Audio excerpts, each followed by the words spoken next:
What's the meaning of credentials?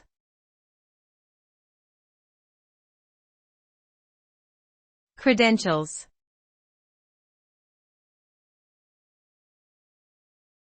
Credentials.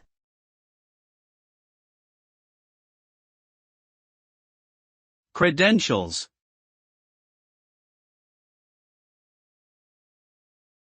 Credentials.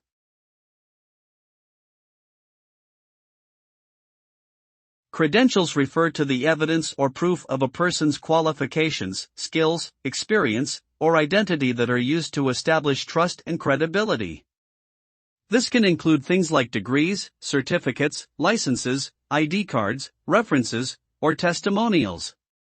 Having the right credentials can be crucial in getting a job, applying for a loan or a visa, accessing certain services, or building a reputation. While credentials do not necessarily guarantee competence or trustworthiness, they do provide a baseline for assessing someone's suitability or eligibility for various purposes. In short, credentials are like a passport that opens doors to opportunities.